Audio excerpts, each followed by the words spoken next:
Sandspit Marina, an hour north of Auckland.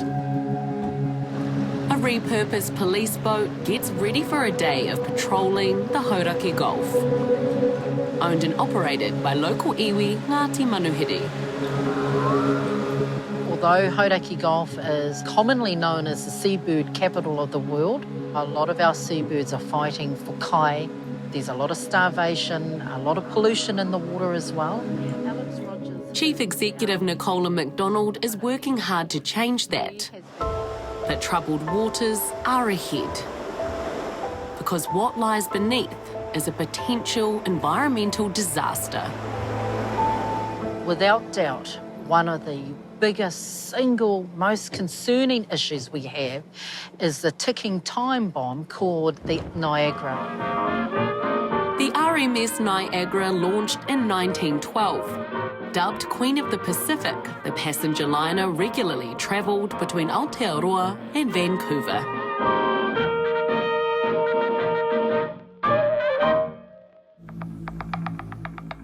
19th of June, 1940. The world has been at war for almost a year, and the Pacific is an arena for battle. At that time, the Navy is warning the government that there was no way to prevent enemy ships laying mines in New Zealand waters. How complacent New Zealand was in June of 1940. We were sitting here completely vulnerable. Oblivious to this, passengers settled in on board, their loved ones farewelling them from shore as they set off for their first destination, Suva. Early in the morning, Niagara left Auckland with 136 passengers and 200 crew.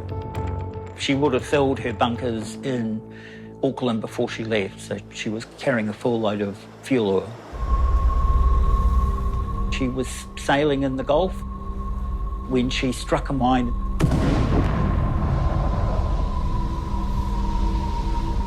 It took essentially 30 minutes or so for her to sink. It was pretty quick. But there was enough time for the passengers and crew to be able to abandon ship.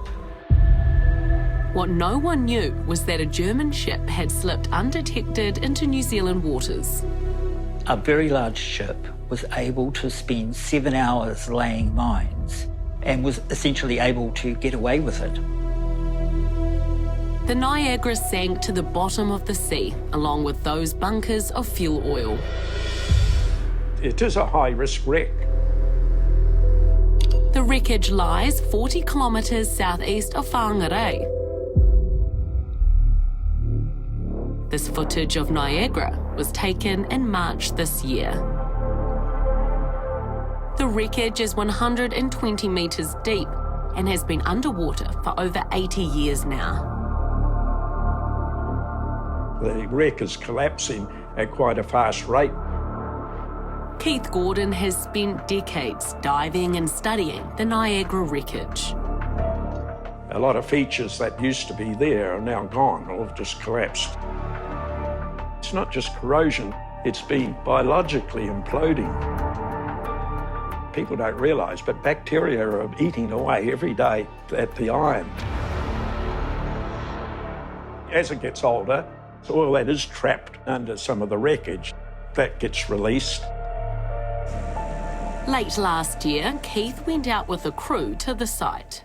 You could see this area of a bright sheen and you could smell it, seeing this oil coming in and the strong, pungent smell. Just pulled this in, it's come up with a big blob of oil on it. You know, we've been out there before and we have seen oil slicks from the wreck up to 14 kilometres long. We've got a lot of maritime reserves out there and they do a lot of damage to our marine reserves.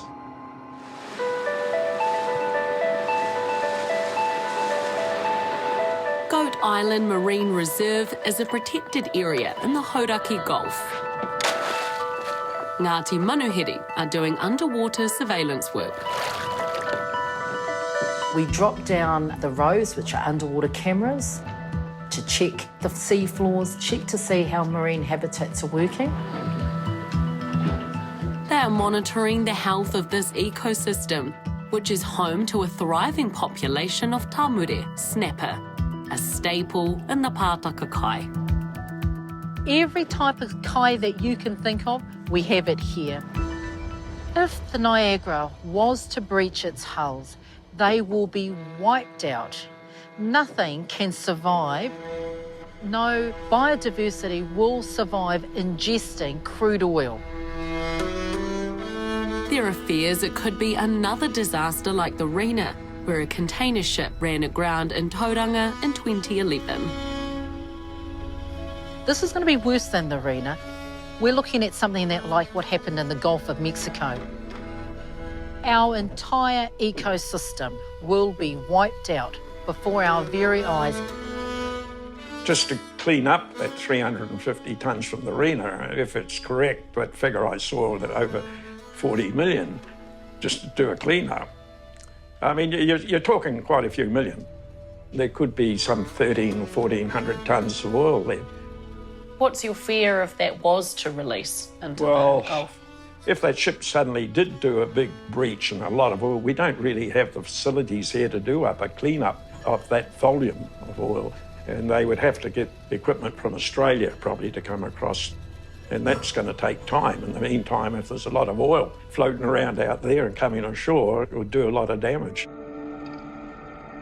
The problem is no one knows for sure what we're dealing with. So far, there have only been visual surveys of the wreckage, when what is really needed is an investigative probe to drill into the oil bunkers to see what's in there.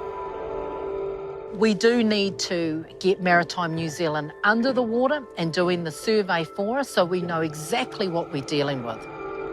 Maritime New Zealand has known about the risk of an oil spill for decades and said in 2000, if a major structural change occurred, the oil could easily come to the surface en masse. However, they also said it was unlikely that the bulk of the remaining oil would be released at one time, and that the more likely scenario is occasional reports of small amounts of oil. So how likely is it that there will be a big oil spill? It's hard to say. There's different debate on it. But, you know, a lot of people say, oh, if it happens, you know, but we say, well, it's not if, it's when. They used to call it the Titanic of the Pacific while it was being built. Keith Gordon is just one party who has reported concerns to Maritime New Zealand. In 2019 and again in 2020, Maritime New Zealand requested funding from the government for further investigation of the wreck, but both requests were declined. It's far cheaper to get that oil out now than the cost to clean up later. Either way, it's going to cost money. The major thing first is to get an assessment survey done. And that would fall to the Minister in charge, Matt Ducey. What would you say to him? Well, yeah, see if you can find the money, Matt. It's out there, and it's not going away. We did go to Associate Minister for Transport, Matt Ducey, and he told the Hui the government has no plans to commission any further survey work. He said they would rely on partial visual surveys done by the Royal New Zealand Navy in 2021 and 2022. Each successive government has known about this, and each successive government has not done the work that needs to be done. What I want to say to our government is the clock will soon stop. As I've said before, it's not if it's going to happen, it's when it's going to happen.